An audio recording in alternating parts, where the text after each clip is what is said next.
What is that first game that pops up in your mind when I say turn-based strategy? Advance Wars?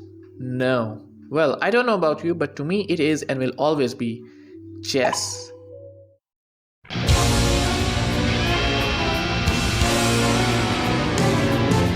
Such an intuitive game with so simple rules and a small grid to play on, ideal for a board game, with just a particular moveset for each piece type and the king being the most vital piece.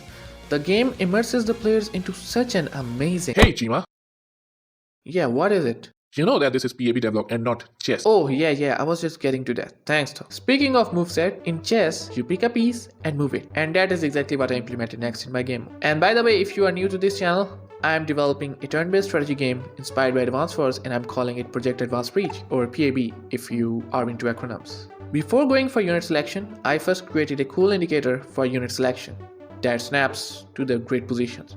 I think it is pretty satisfactory to look at, especially how that upper part rotates and floats like a typical pickup in many games that I have played. So yeah, after that I did the unit selection thingy, and after selecting the unit, you move it.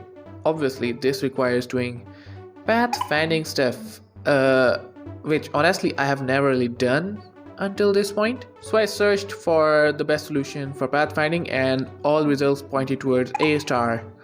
And I thought of doing jump point search instead of A star simply because I realized that jump point search is much more performant than your typical A star in most scenarios, but the tiles or terrains in my game will probably have different movement costs and JPS doesn't account for that. So I started looking at many tutorials for A star on YouTube, and one of the things missing in many of them is the concept itself.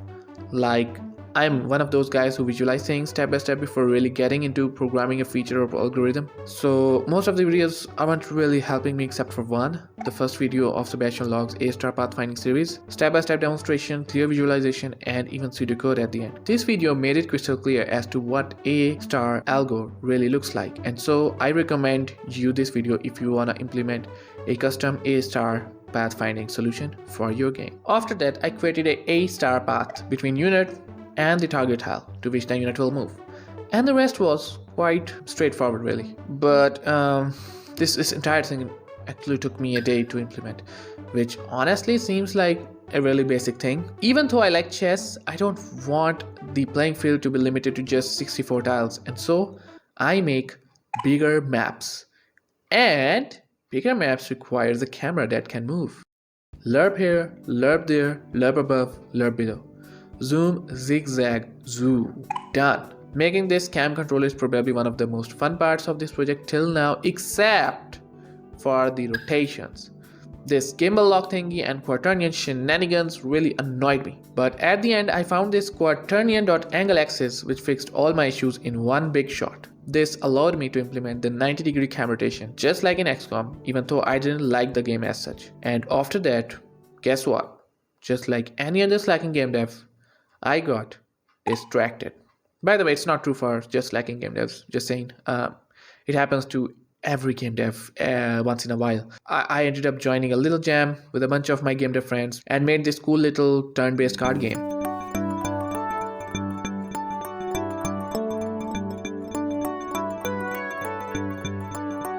It is not strategy as such, but that doesn't mean you can play it mindlessly. If you do, you will probably lose. And I think you will like it if you are into card games. So definitely try out the game, Bitsy Turn Stack. It is in the description below. That is it. Thank you. Oh, what?